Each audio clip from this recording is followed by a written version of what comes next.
The story begins like a scene from a Hollywood film. It was a cold, rainy afternoon on November 24, 1971. Passengers boarded Northwest Orient Airlines Flight 305 in Portland, Oregon. The flight was a short one, bound for Seattle, Washington.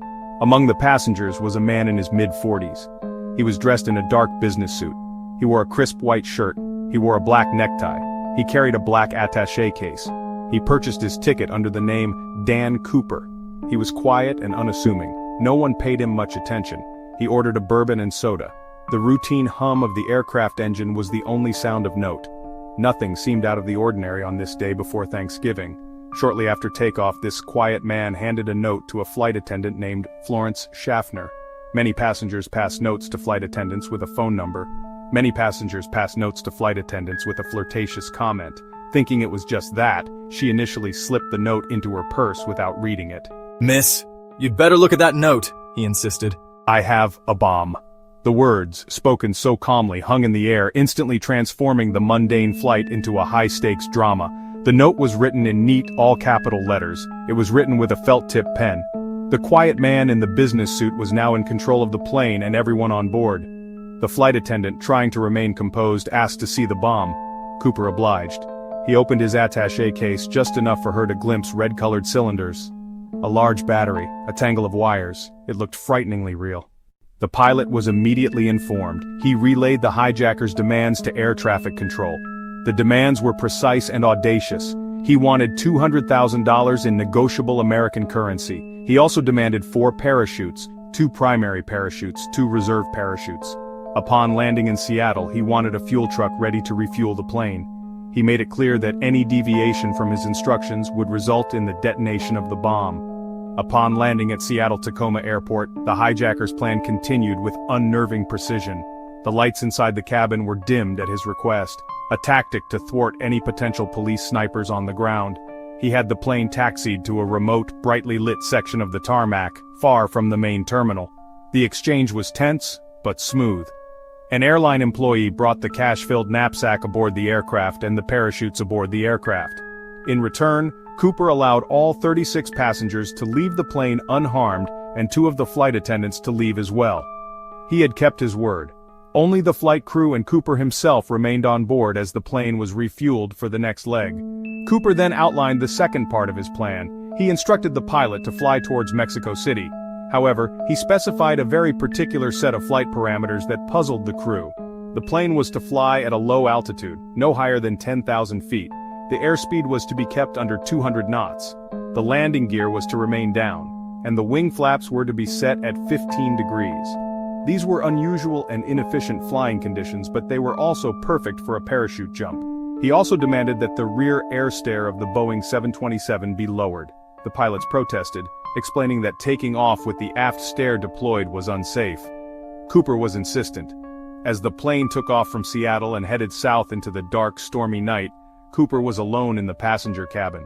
He ordered the remaining crew to stay in the cockpit with the door closed. The last time anyone saw him, he was calmly tying the bag of money to his body and preparing one of the parachutes. The crew felt a sudden change in air pressure around 8:13 p.m., indicating that the aft air stair had been opened. Somewhere over the rugged, forested terrain of southwestern Washington, under the cover of darkness and a raging storm, the man known as Dan Cooper leaped from the back of the airplane. He jumped into the freezing wind and rain with $200,000, disappearing into the vast wilderness and into the pages of history. When the plane eventually landed safely in Reno, Nevada, the authorities stormed aboard. They found it empty. All that remained of the hijacker were a few small, seemingly insignificant items. He had left behind his black clip-on tie, a tie clip, and 2 of the 4 parachutes. He had also smoked 8 Raleigh cigarettes during the ordeal. The man himself was gone. An extensive search operation was immediately launched in the presumed jump zone. Hundreds of soldiers scoured the dense forest, FBI agents searched the area, local police combed the terrain, they searched on foot and from the air, but they found nothing, no parachute, no skeleton, no attaché case, and no money. It was as if the man had simply vanished into thin air. The physical man may have disappeared, but he had not been a perfect ghost. He left a small but precious collection of physical objects. Those items became the focus of one of the most extensive forensic investigations in FBI history. For scientists, they were a breadcrumb trail. Each item could hold information. The most prominent clue was the black JCPenney clip-on tie removed before his daring jump. In forensics, every contact leaves a trace. The tie had been worn against skin and clothes, a potential treasure trove of microscopic evidence. Investigators also collected 8 Raleigh cigarette butts from the ashtray at his seat. Saliva contains DNA. In 1971, DNA profiling was science fiction, but the FBI preserved the evidence anyway. They were playing a long game, betting future tech would unlock the hijacker's genetic code. The simple act of smoking could one day provide the key. This careful preservation shows a core forensic principle.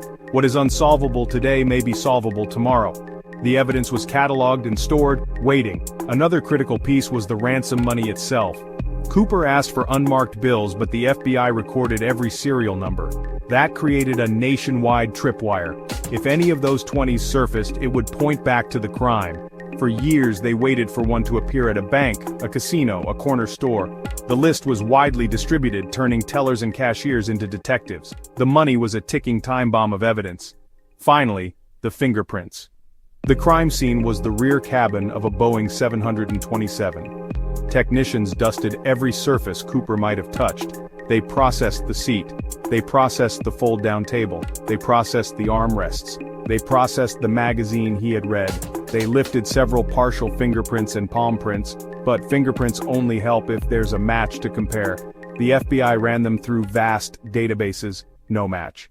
The science began with the tie. Decades after the hijacking, a team of citizen scientists aided by FBI forensic experts re-examined the clip-on tie using powerful modern microscopes. They were not looking for DNA in the traditional sense, but for something else. Trace evidence. The tie's fabric acted like a microscopic net, capturing tiny particles from every environment its wearer had passed through. Using a high-powered electron microscope, which can magnify objects hundreds of thousands of times, they began to meticulously analyze the dust and debris embedded within the fibers. It was like a form of industrial archaeology, peeling back the layers of a man's life one particle at a time. The analysis yielded fascinating results. The scientists discovered hundreds of thousands of microscopic particles. Among them, they found spores of Lycopodium, a type of moss. This was not particularly unusual. However, they also found something far more specific and revealing: particles of rare and heavy elements. They identified particles of pure unalloyed titanium. They also found particles of cerium. They also found particles of strontium sulfide. These are not elements you encounter in everyday life. They are, however, commonly found in very specific industrial settings. This was a monumental breakthrough. The science was pointing not to a name, but to a profession. The combination of these elements was highly suggestive. Pure titanium was a relatively new and exotic metal in the early 1970s. It was primarily used in the aerospace industry for building high-performance aircraft. Furthermore, the specific combination of cerium and strontium sulfide was used in the manufacturing of cathode ray tube screens for radar displays. This painted a picture. The hijacker was likely not just a random criminal. There was a strong probability that he was a chemist. There was a strong probability that he was a metallurgist. There was a strong probability that he was an engineer. He might have worked at a high-tech aerospace firm, perhaps even for a contractor like Boeing itself, which would explain his familiarity with the 727 aircraft. The tie was telling a story Cooper never intended to share. This scientific approach provided a new way to narrow down the vast field of suspects. Instead of looking for anyone, investigators could now focus their search on a specific type of person with a specific professional background. It was a classic example of forensic science, solving a problem through deduction. While it didn't give them a name, it gave them a detailed profile. The man was likely a hands-on worker, not a manager, given the nature of the particles. He was someone who worked directly with these exotic materials. The science had hijacked the hijacker's anonymity, revealing clues about his life that he had unknowingly carried with him and left behind on a simple black tie. The scientific story took another dramatic turn in 1980, nearly 9 years after the hijacking. A young boy named Brian Ingram was digging in the sand on the banks of the Columbia River, near a place called Tana Bar. About 3 inches below the surface, his hands uncovered 3 rotting bundles of cash.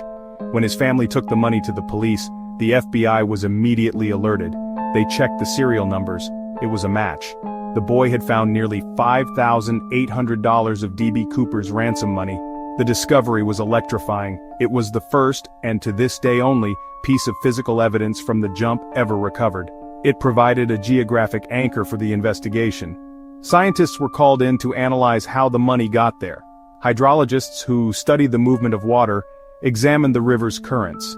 They concluded the money was most likely washed downstream and deposited there, suggesting Cooper's jump zone was further upriver. Forensic scientists examined the rubber bands. Forensic scientists examined the bills themselves. They found the bundles were still in the order the bank had packed them, suggesting they had not been disturbed since the hijacking. Microscopic analysis of diatoms, a type of algae, on the bills indicated the money had been submerged in fresh water for a significant period. This suggested the money did not arrive at Tina Bar until long after the 1971 jump, possibly washed down during a dredging operation in 1974. Despite these advances, the case of D.B. Cooper remains officially unsolved. The FBI formally closed its active investigation in 2016, after 45 years. No suspect has ever been definitively identified. The microscopic particles on the tie provided a detailed professional profile but not a name.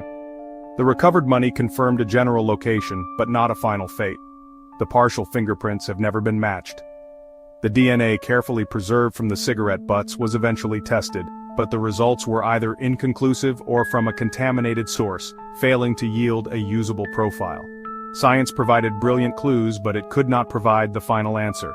The D.B. Cooper case serves as a testament to the evolution and importance of forensic science. It highlights the principle of preserving all evidence, no matter how small, because the technology of tomorrow may unlock its secrets. The investigation pioneered techniques now standard practice: systematic recording of ransom money serial numbers, microscopic analysis of trace evidence. The enduring mystery of the man who leaped from a plane and vanished is a constant reminder that even in the most baffling cases, science can illuminate the path, piece by piece, turning the unsolvable into a puzzle with a partial and endlessly fascinating solution.